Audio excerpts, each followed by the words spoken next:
नमस्कार मित्रांनो, मी सचिन शिंदे आपल्या समोर ध्यास स्पर्धेचा अकॅडमी युट्यूब चॅनल पाहतो. मित्रांनो, महत्वाच्या घडामोडी. मित्रांनो, आज तारीख आहे 28 फेब्रुवारी आणि 28 फेब्रुवारी आपण महत्वाचे 20 प्रश्न पाहत आहोत. मित्रांनो, परीक्षा कोणतीही असू दे, करंट अफेअर हा भाग येत असतो, चालू घडामोडी हा भाग येत असतो. त्या अनुषंगाने मी मराठी विद्यार्थ्यांना सुरू करण्याचा हा प्रयत्न करत आहे. ठीक आहे.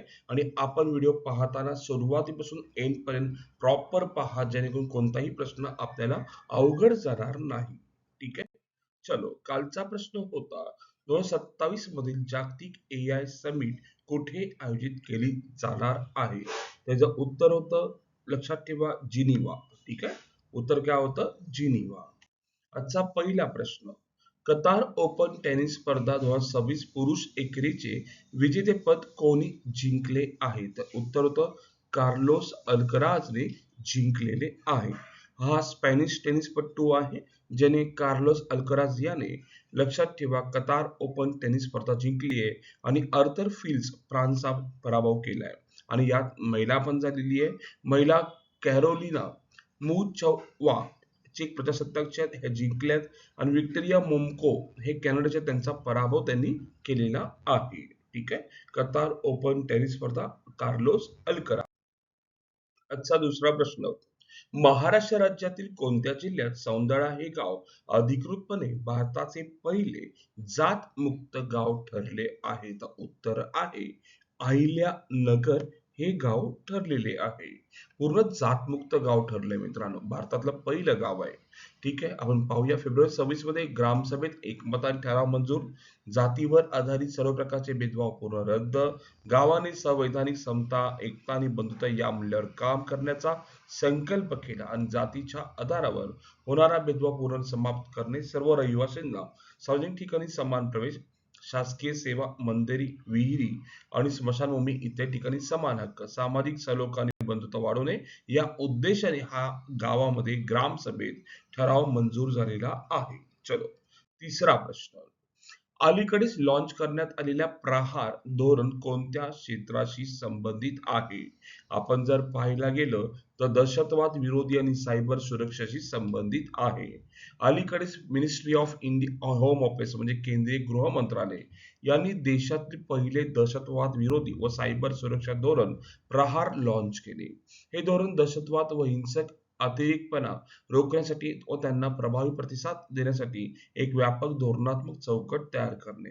प्रमुख उद्देश, गुप्तचर माहितीच्या आधारे दहशत निधी रोखणे, शस्त्रांची तस्करी थांबवणे, दहशतांची सुरक्षित आश्रयाने नष्ट करणे, सायबर माध्यमातून होणाऱ्या अतिरेकी कारवायांवर नियंत्रण ठेवणे. आणखी काय बघूया, प्रहार, प्रहारचा फुल नेम, पी म्हणजे प्रतिबंध, आर म्हणजे प्रतिसाद, ए म्हणजे एकत्रित क्षमता, एच म्हणजे मानवी हक्क कायद्याचे राज्य, ए म्हणजे कमी करणे सर्व गोष्टी, आणि आर संरेखन आणि पुनर्प्राप्ती. ठीक आहे.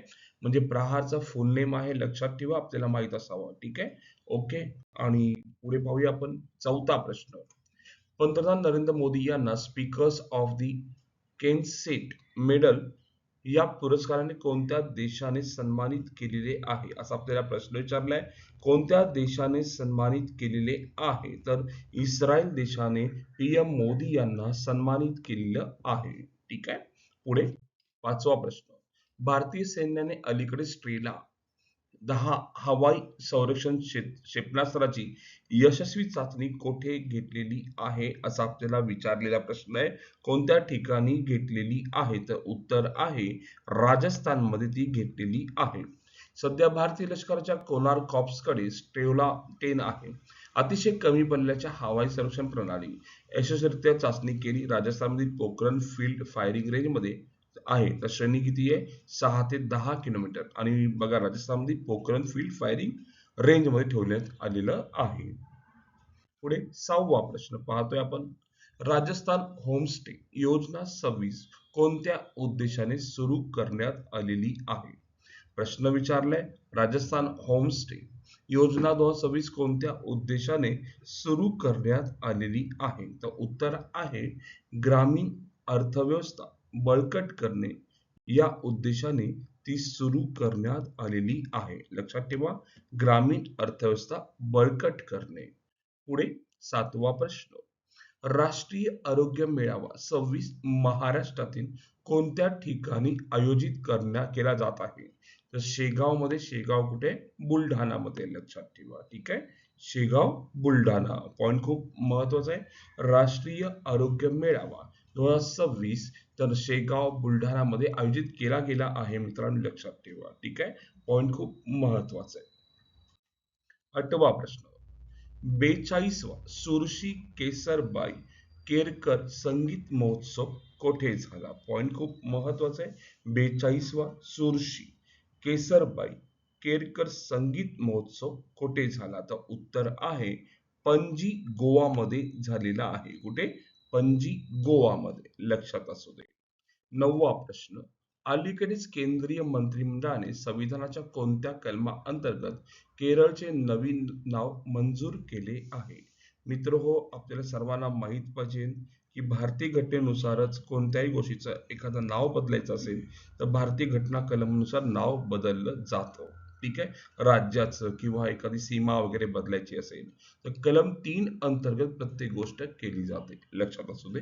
भारतीय घटना कलम म्हणजे आर्टिकल 3 नुसार ते काम केलं जातं. नाव बदलणे, सीमा बदलणे, लक्षात ठेवा. ठीक आहे, पुढे नेक्स्ट क्वेश्चन 10वा पाहतोय आपण. भारतात राष्ट्रीय विज्ञान दिवस म्हणून केव्हा साजरा केला जातो? पाहायला गेलं राष्ट्रीय विज्ञान दिवस 28 फेब्रुवारी रोजी साजरा केला जातो. आपण डिटेल पाहूया. 28 फेब्रुवारी 1928 सी व्ही रमन यांनी रमन परिणामचा शोध लावला. ठीक आहे, म्हणून आपण तो दिवस आपण राष्ट्रीय विज्ञान दिन साजरा करतो. या शोधासाठी 1930 मध्ये भौतिक शास्त्रातील नोबेल पारितोषिक मिळाले. भारत सरकारने 1986 पासून 28 फेब्रुवारी हा दिवस राष्ट्रीय विज्ञान दिवस म्हणून घोषित केलेला आहे. मित्र हो, लक्षात असू दे, 1986 पासून. पॉइंट खूप महत्वाचा आहे. 1986 पासून 28 फेब्रुवारी हा दिवस राष्ट्रीय विज्ञान दिवस म्हणून साजरा केला जातो. ठीक आहे, आपल्याला माहित असणं खूप महत्वाचं आहे. ठीक आहे, सी व्ही रमन यांनी शोध लावल्यामुळे तो दिवस आणि प्लस 1986 पासून 28 फेब्रुवारी दिवस राष्ट्रीय विज्ञान दिन म्हणून साजरा केला जातो. 11वा प्रश्न. भारतातील पहिल्या नमो RRTS ट्रेनचे उद्घाटन कोणत्या राज्यात झाले? तर उत्तर आहे उत्तर प्रदेशात झाले. नमो भारत RRTS ट्रेनचे उद्घाटन उत्तर प्रदेशात झाले, लक्षात ठेवा. हे सुद्धा आपल्याला माहित असणं तितकंच महत्वाचं आहे. 12वा प्रश्न. जागतिक महासागर विज्ञान काँग्रेस 26 आयोजन भारतात कोणत्या राज्यात होणार आहे? जागतिक महासागर विज्ञान काँग्रेस 26 तर कुठे होणार आहे मित्र हो? पाहायला गेलं गोव्यामध्ये होणार आहे. उत्तर काय? गोवा, लक्षात ठेवा. जागतिक महासागर विज्ञान काँग्रेस 26 कुठे? गोवामध्ये होणार आहे. 13वा. अटल बिहारी वाजपेयी द इंटरनल है ना स्टेटमॅन या पुस्तकाचे लेखक कोण आहेत? प्रश्न विचारलाय पुन्हा एकदा. अटल बिहारी वाजपेयी द इंटरनल स्टेटमॅन हे पुस्तक कोणी लिहिलेले आहे? तर उत्तर आहे विजय गोयल यांनी हे पुस्तक लिहिलेलं आहे. ठीक आहे, पुढे नेक्स्ट क्वेश्चन 14वा. बंगलार युवा साथी योजना कोणत्या राज्याने सुरू केली आहे? ऑब्विसली बंगलार नावावरून पाहायला गेलं तर पश्चिम बंगालने ती सुरू केलेली आहे. 15वा. बालरोग जनुक थेरपी प्रकल्प कोणत्या देशाने सुरू केला? प्रश्न काय आहे नीट बघूया आपण. बालरोग जनुक थेरपी प्रकल्प तर UAE ने तयार केलेला आहे, संयुक्त अरब अमिराती. 16वा प्रश्न. नीती आयोगाच्या मुख्य कार्यकारी अधिकारी पदावर नियुक्त झालेल्या पहिल्या महिला कोण आहेत? मित्रांनो, पहिली महिला नियुक्त झाली आहे. उत्तर आहे निधी छिब्बर या नियुक्ती झालेल्या पहिल्या महिला CEO आहेत. नीती आयोगाच्या पहिली महिला CEO. 17वा. केंद्रीय उत्पादन शुल्क दिन दरवर्षी केव्हा साजरा केला जातो? उत्तर आहे मित्र हो 24 फेब्रुवारी रोजी तो साजरा केला जातो. 18वा प्रश्न. 2021च्या आकडेवारीनुसार भारतात रस्ते अपघातात सर्वाधिक मृत्यू कोणत्या राज्यात झालेला आहे? तर उत्तर आहे UP उत्तर प्रदेश.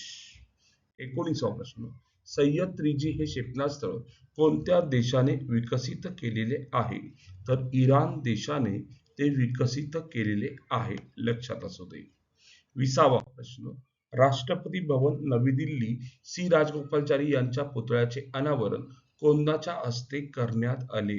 तर ऑब्व्हियसली राष्ट्रपती भवन म्हटलं तर कोण असणार? देशाचे महामहिम राष्ट्रपती द्रौपदी मुर्मू. आणि सर्वांसाठी आजचा आणि महत्त्वाचा प्रश्न, युविका 2026 हा कार्यक्रम कोणत्या संस्थेतर्फे राबवला जात आहे? DRDO, ISRO, NITI Aayog, BARC.